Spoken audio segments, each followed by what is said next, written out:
Mais avant que je ne commence, je voudrais, avant tout propos, Monsieur le ministre, transmettre à travers vous, à leur Excellence, Messieurs les Premiers ministres et Monsieur le Président de la République du Sénégal, les chaleureuses félicitations de Son Excellence Monsieur Kadri Désiré Ouédraogo, Président de la Commission, pour avoir accepté d'abriter la présente rencontre. Son Excellence Monsieur Kadri Désiré Ouédraogo aurait bien voulu être présent à cette rencontre, mais des engagements antérieurs ne lui ont pas permis de faire le déplacement de Dakar. Mes propos ici représentent les propos des trois organisations que vous avez devant vous, à savoir l'UEMOA, le CILS et la CEDEAO. Nous travaillons de concert pour que ces négociations soient des négociations fructueuses pour l'Afrique de l'Ouest. J'ai donc l'honneur de représenter Monsieur le Président de la Commission à cette réunion ministérielle pour vous dire ce qui suit. Tenant compte de la mesure des enjeux qui sont les nôtres, les hauts responsables des trois institutions, à savoir la CEDEAO, l'UEMOA et le CILS, ont instruit leurs départements respectifs et compétents de l'accompagner les États membres de leurs institutions dans la préparation de la COP 21. Comme l'a si bien dit le commissaire de l'UEMOA, une feuille de route conjointe a été élaborée et adoptée en 2005 à cet effet. La tenue de la réunion de cette semaine à Dakar s'inscrit dans le cadre de la mise en œuvre de cette feuille de route. Messieurs les ministres, je dirais, distingués invités, après la réunion de la société civile et celle des experts des États membres, c'est au tour des décideurs que vous êtes, messieurs les ministres, messieurs, mesdames les ministres, en charge de l'environnement, de vous concerter et d'harmoniser vos points de vue. Notre sous-région, consciente du fait que les tendances climatiques sont lourdes de conséquences et impactent négativement ses principaux secteurs économiques, doit tout mettre en œuvre pour que, premièrement, l'accord doit contribuer à renforcer la mise en œuvre de la Convention et doit être basé sur la science et l'équité et tenir compte du fait qu'un monde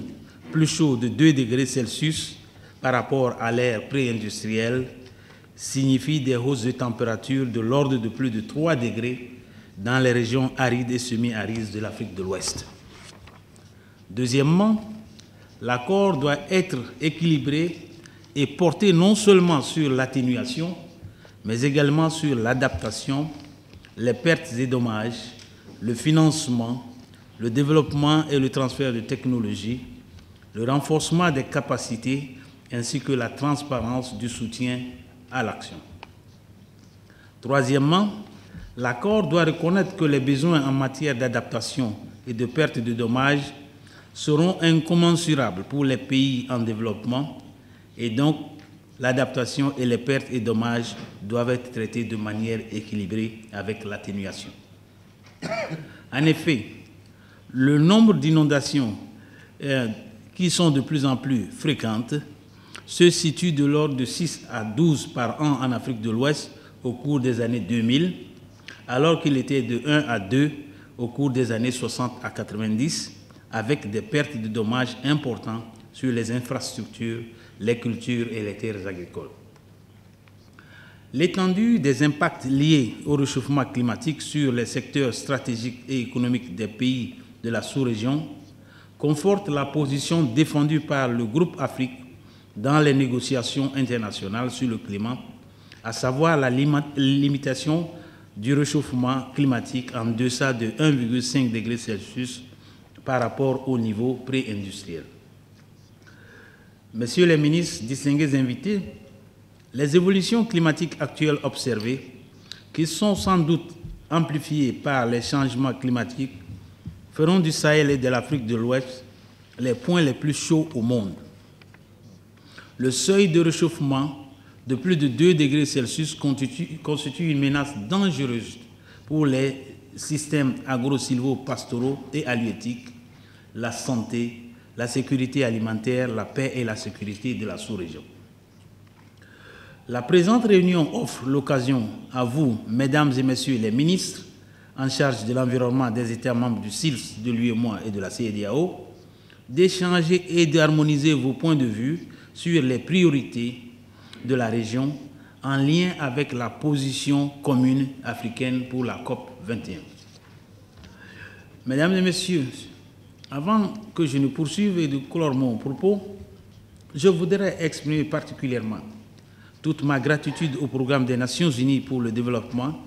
qui nous ont financés et techniquement et financièrement dans l'organisation de cette importante rencontre de Dakar. C'est aussi le lieu d'adresser nos remerciements et notre gratitude au ministère de l'Environnement et du Développement durable du Sénégal et singulièrement au ministre pour son implication personnelle et ses efforts dans la facilitation de l'organisation de notre rencontre. Enfin, je formule le vœu que les travaux de cette réunion ministérielle